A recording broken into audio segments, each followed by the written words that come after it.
Happy Neuter Year. I am Dr. Mark Stickney, and welcome to Spay Neuter Network's Ask the Vet Live, now in collaboration with GoodCharlie Energy.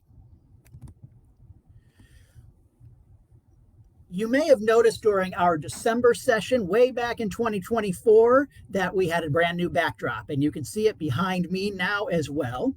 You can see that we still have our logo for Spay Neuter Network, but we now have the logo for GoodCharlie Energy back there as well. And we are very excited to be working with our friends at GoodCharlie Energy. They are great supporters of Spay Neuter Network. And this year for 2025, I'm very happy to be able to announce that they are also supporting our Ask the Vet series to help get your questions answered. Now, if you are already a customer with GoodCharlie Energy, you already know the great things that they do for dogs and cats in the state of Texas and the amazing perks that you get by being one of their customers. If you are not already aware of them, then let me tell you, GoodCharlie Energy is a Texas-based electricity company, and their mission is to use energy for good and make Texas the best place for a dog and cat to live. They provide completely free pet perks with all of their electricity plans. Now, what are some of those perks? Well, one of them is unlimited access to a licensed vet 24 hours a day, 7 days a week through chat and call. This is fantastic because let's say you have a question and you say, boy, I'd really like to ask Dr. Stickney this question, but Ask the Vet Live isn't for another week. What can I do? Oh, yeah. I am with GoodCharlie Energy, so all I have to do is use them to get a hold of a veterinarian and ask my question. Let's say you get home from work and something's not right with your dog or your cat, and you are not sure if it's an emergency or not. You want to get them taken care of if you need to. Your vet's office is already closed, but I can use GoodCharlie Energy to get my chat or my call in with a licensed veterinarian, and they can help guide me on what I need to do next with my pet. If it turns out that it is an emergency, another fantastic perk of GoodCharlie Energy is that they provide you with a $750 pet emergency fund to help you get your pet checked out and taken care of at an emergency hospital. So GoodCharlie Energy has your back and they have your pet's back in the case of an emergency. I can get a hold of a veterinarian anytime I need to, 52 weeks a year.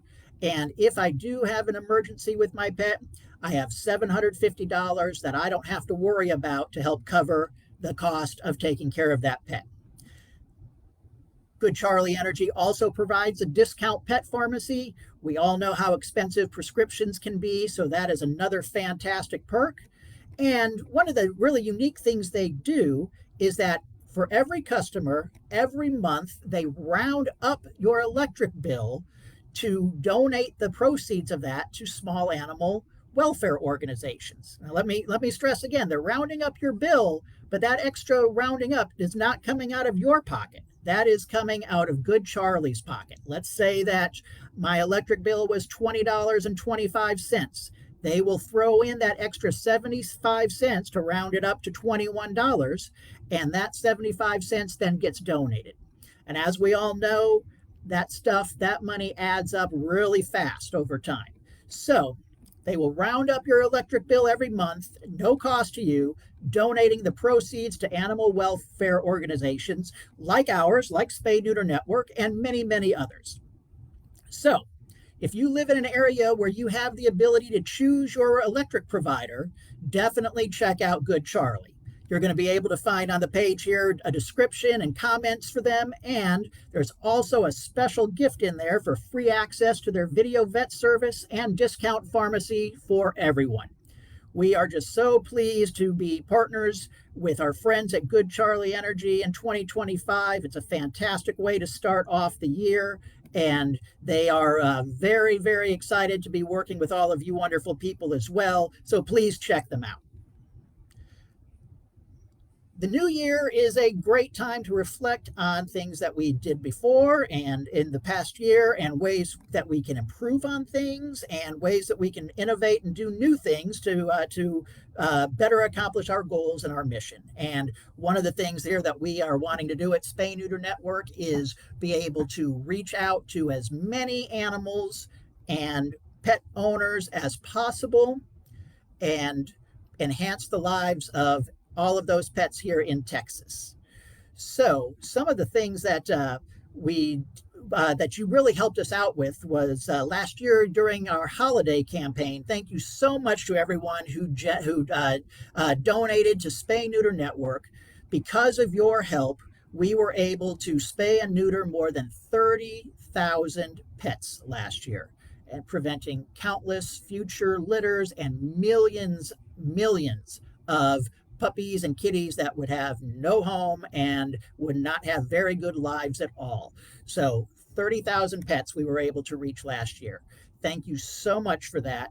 If you are able, please consider becoming a monthly donor with us so we can keep our costs low to support our pet parents, rescues, shelters, and all of the other outreach that we are able to do. We have a few things coming up here in January as the new year gets rolling, and those are some free vaccine clinics. All of these vaccine clinics here in January will be giving away free parvo and distemper vaccines for dogs and free FVRCP combo vaccines for cats. Other vaccines will be available at a very low cost as well. We have those vaccine clinics happening on January 22nd at the Fort Worth Animal Care and Control area, January 25 and 29 at Dallas Animal Services, and then here in San Antonio, January 25 at Monterey Park in San Antonio, which I think I just said that it's in San Antonio. So some great opportunities to start off the year with getting your pet off on the right foot with their vaccinations. So that is, so we hope that if you need to take advantage of that, you are able to do so.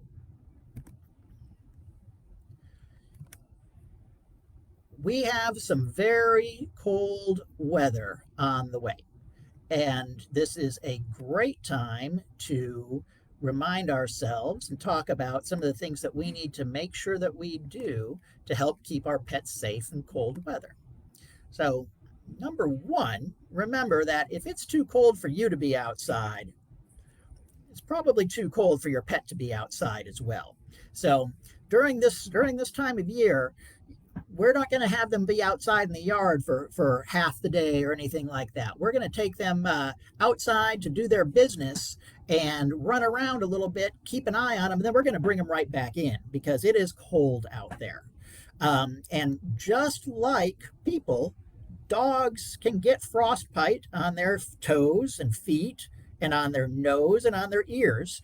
And that is incredibly painful and uncomfortable. And sometimes you end up losing parts of your body because of frostbite. So if it's too cold out there that you wouldn't want to be out there bundled up any longer than you needed to be, neither do your pets. So dogs, just let them outside to do their business and come right back in. And for cats, this time of year, keep them indoors all the time. And that's important for two reasons. Number one is that cats are they're really small. They have a very small mass to body surface area, so they will lose their body heat really fast out there in the cold. And when a cat gets cold, they are small and bendy enough that they will climb up into cars and try to keep themselves warm on a warm car engine, and get out of the wind and the snow, and there they are hanging out, and they're falling asleep. They're trying to stay warm, and then someone goes outside and starts up their car, and that poor animal gets caught in the timing belt and gets all kinds of trauma and damage done to it. So keep your cats inside. This is the time of year where they are very happy to just look out the window. And one of the other things you can do as you walk out to car is pound your fist on the hood of your car, just in case there's a kitty that's gotten itself in there, and that will hopefully startle it and make it run out.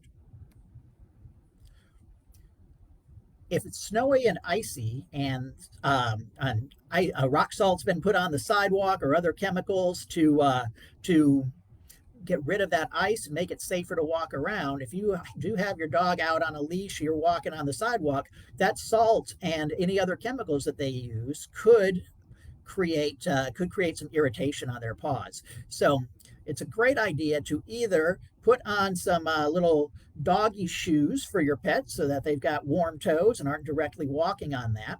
And they also now make paw wax that you can apply to the bottom of your dog's foot, and that creates a barrier between their paw and whatever surface they're walking on.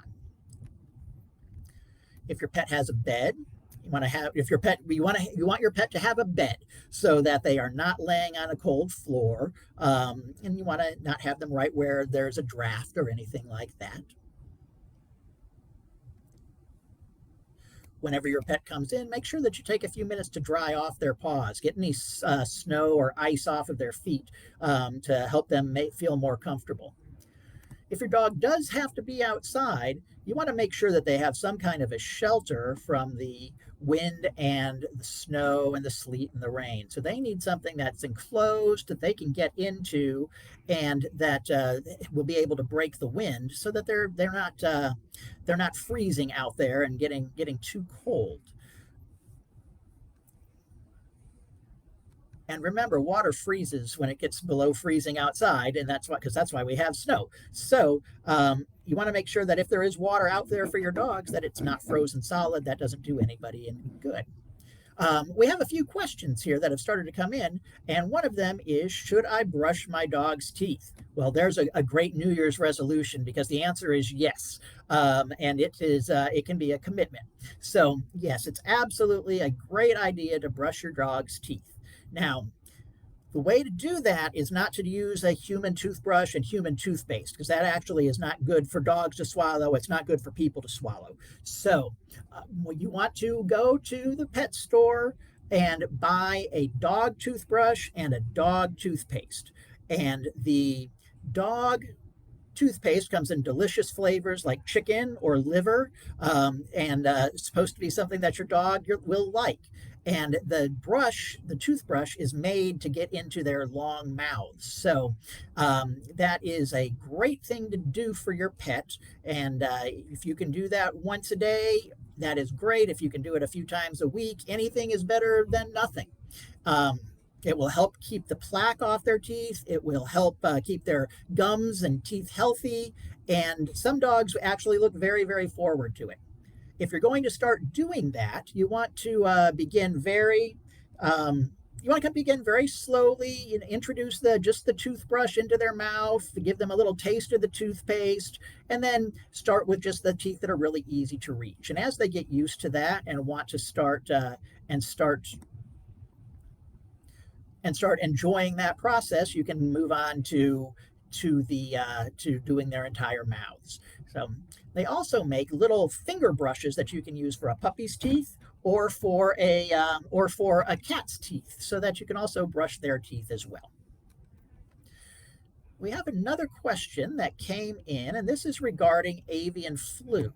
And you may have seen this in the news. And bird flu or avian flu is something that's in the news a lot. And there is certainly dogs and cats, particularly cats, are able to catch that.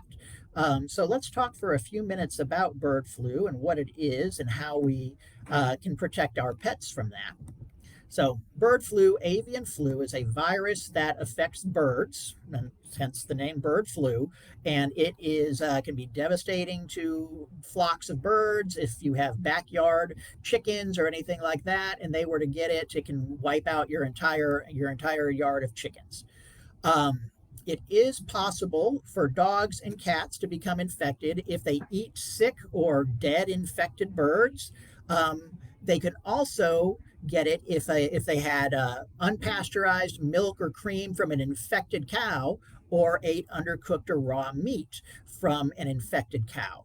So those are possible transmission ways for dogs and cats. Are going to be dead birds and then raw meat and raw milk. So we want to make sure that we eliminate that as a risk for our pets. So, if we have them outside, don't let them eat a dead bird they find or check it out. And we should not be feeding them any kind of raw meat or undercooked meat to help prevent that spread. The likelihood of a dog catching avian influenza, bird flu, is considered very low. But there have been reports of several barn cats, several feral cats that have become severely ill from it when cattle have become sick from it and being around those animals. It's also for people to become infected, but that is also considered through exposure to infected animals. But this is also considered to be very uncommon. If you have a weak or compromised immune system, you are certainly more at risk of severe disease. And always, if you're not feeling like yourself, you should contact your personal physician. If we have a dog or a cat that became infected, here are some things to look for in those animals. Fever, lethargy, laziness, no energy. They don't want to do anything. They don't eat as well, low appetite. They can have really red, inflamed eyes and an ocular eye discharge and a nose discharge. Sometimes they can have trouble breathing, and they can also develop neurologic signs. So things like tremors and seizures, or acting incoordinated, so they can't seem to walk in a straight line, or they may seem like they're blind and are bumping into things. So if you notice those signs, you want to contact your veterinarian. There is no vaccine for bird flu, and there is no specific treatment for it. So treatment is going to be supportive based on what the clinical signs are. We're just going to try to get them through it. And unfortunately, animals that have severe bird flu infections may die from it. There are a lot of common respiratory diseases in dogs and cats that can cause the same clinical signs. So if your cat has red eyes, runny eyes, ocular discharge, that doesn't necessarily mean that it has bird flu, especially if it's an indoor only cat. Okay, there are other things that it's going to have. But when you do take your pet in, if it is sick with these signs, your veterinarian will likely run some tests to help determine what the exact cause is. If your pet has eaten a dead bird or other animal, or it has drank unpasteurized cow's milk, you want to make sure that your veterinarian knows that, because that does increase the index of suspicion that bird flu could be a problem. So overall, it is an uncommon disease in dogs, not very common in cats, but we do want to help prevent our animals from eating. We want to prevent our animals from eating any kind of dead birds, eating raw meat, or eating any kind of milk that hasn't been pasteurized, any kind of raw milk. Let's see here. We have some other questions. Oh, can I stop my dog from eating his own poop? Okay, so that is a great question. I once had a dog that did this, and it's so gross. It's so gross. And then they want to come over and they want to stick their nose right in your face, and it's like, get away, dog. No. So there are some products that you can purchase that you add to the food that are supposed to make the dog poop taste bad, which really sounds like something funny to me, because to me that's already an obvious thing. But you can add that to their diet to help keep them from doing that. The other thing you can do is just make sure that your yard is cleaned up and you're scooping the poop before your dog has a chance to get it. So yes, that is actually a pretty common thing in dogs, and it's a pretty gross thing. And hopefully, you can do just something as simple as that to get them to stop that. Let's see. My cat is shaking her head a lot. Does that mean she has an ear infection? Possibly. So there are 3 main causes of cats to have inflamed ears, itchy ears, and they start shaking their head a lot. One of those is ear mites. Ear mites are highly contagious among cats, and they just cause this incredible itching sensation to the cat, and they'll scratch their ears and shake their heads so much that they will start to bleed. So that is one possibility. It is possible that you do have an ear infection, a bacterial infection or a yeast infection in those ears that will inflame the ear canal and make them feel very itchy as well and shaking their head. And then finally, there is something that a cat can get in that will grow up into a cat's ear that's called a nasopharyngeal polyp. And this is just a benign mass that starts to grow in their ear, and they feel like they have something in their ear all the time, and so they're shaking their ears. So in order to tell for sure, you want to go see your veterinarian, and they will do a otic exam. They'll take a look down in the ear canal, and then they may take a sample of whatever wax or debris they find in there to see if they see any ear mites or if they see bacteria or yeast or any abnormal masses, and then they will be able to treat appropriately. Now, if it is ear mites, you can acquire from Spay Neuter Network a product that's called Celerid, and that is a topical once-a-month flea prevention. It also prevents heartworm disease in cats, and it will kill ear mites. So that is a great thing to have, so that they are able to eliminate that as a risk. And especially if your cat goes outside and they have contact potentially with other cats, it's very easy for them to become reinfected. So having them on a monthly flea and tick prevention that will also eliminate ear mites is a great idea. Let's see here. I heard declawing my cat is bad, but he's destroying my furniture. What other options are there? So yes, this is a real challenge, because yes, you don't want to declaw your cat. There are so many things that can go wrong with that procedure and long-term complications from that. So you don't want to do that. There are some options that you have, though.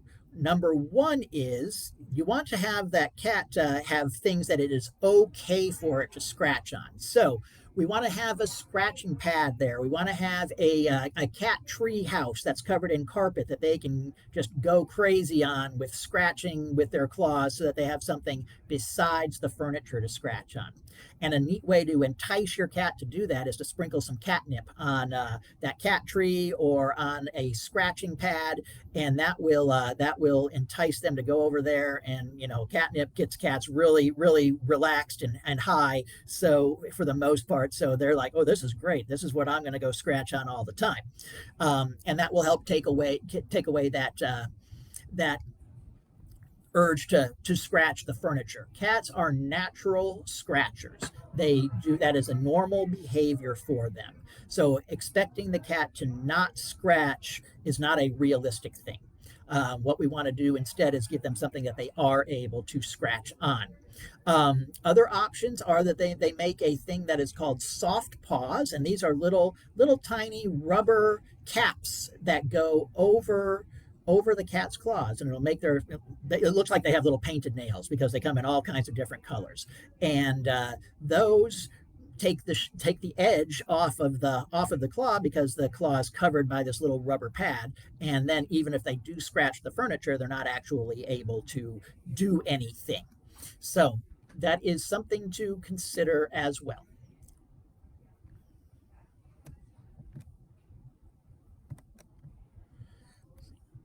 So we talked about, with the cold weather, keeping our cat indoors, and going back to that whole bird flu question earlier, that's also a great reason to keep our cats indoors as well. Another thing to be aware of is that people will be changing the antifreeze in their cars and their trucks now, because they don't want their engines to freeze. And antifreeze tastes very, very sweet. And when a dog or a cat encounters it, they practically can't help themselves, that they will start to lick the antifreeze and drink the antifreeze. And that will cause them to go into renal failure. the antifreeze crystallizes out into their kidneys and keeps their kidneys from being able to work anymore. And that dog, that cat, unless it receives immediate treatment at the veterinarian, is going to have renal failure and is likely to die. And the treatment for antifreeze toxicity, also known as ethylene glycol toxicity, can be very, very expensive. So, as always, with that type of thing, prevention is the best cure. So this is a great reason this time of year to keep our pets indoors so that they don't have access to that, and keep our dogs on a leash so that they are not able to go run around and get themselves into trouble by doing that. Okay, we have another question. What is the safest way to trim my dog's nails? I'm afraid of cutting too much. So that is a great question, because there is a nerve. Unlike our fingernails, dogs have a blood vessel in their nails and a nerve in their nails. So if you cut too much, it hurts and they will start to bleed.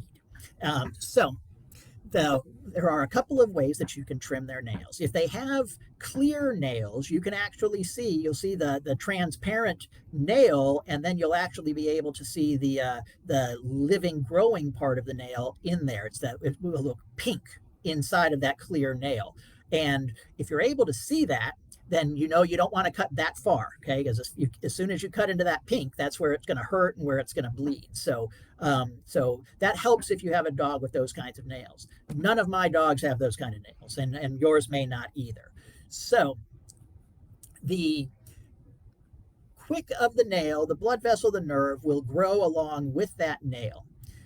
If you are not sure of where to start, you want to just take the tip off of that nail. Just take a few millimeters of the nail off, and do that again in another week. And what will happen is that as you get that nail a little shorter and a little shorter, the blood vessels and the nerves in there will actually retract back, and you will become less and less likely to trim that, to nick that vessel, and you'll be able then to kind of gauge where it is that you want to trim the nail and not have a problem. You can, if you do have a nail that starts to bleed, there are several products that you can purchase that are little blood clotters that you place on the end of that nail to get the blood to stop. If you don't happen to have any of that, pushing a bar of soap up against that nail will help get that blood to stop as well, if you do happen to cut too much. That is a great question. Okay, so we are reaching here the end of our time. Let me just reiterate that it's about to be very cold, so please make sure that you're taking care of your pets. Remember that we have some free vaccine clinics coming up in Fort Worth, in Dallas, and in San Antonio. You can find all of those locations and dates on our website at spayneuternet.org. At those, we will be giving away free parvo distemper vaccines and free FVRCP combo vaccines to dogs and cats, and any other vaccine your pet may need. We will have those at a low cost as well. As we get this new year started, I am just especially thankful to be part of an organization like Spay Neuter Network, and the things that we are able to do. And I am especially thankful for all of you that donate, that volunteer, that provide all of the assistance for us to help us meet our goals and do our jobs. And I am also especially thankful that we have a great new partner and a great new friend in GoodCharlie Energy that is helping to bring Ask the Vet Live to you. So thank you for joining us today on Spay Neuter Network's Ask the Vet Live in collaboration with GoodCharlie Energy. Check out our links for more information about things at Spay Neuter Network at spayneuternet.org, and also be sure to click on that link for GoodCharlie, and you will be able to see things about getting free access to chats with licensed vets at any time, access to the discount pharmacy. Please leave any questions or comments or anything else that you would like me to talk about in our comments section. And We look forward to seeing you in a month. Thank you so much. Happy New Year. Stay warm and stay safe.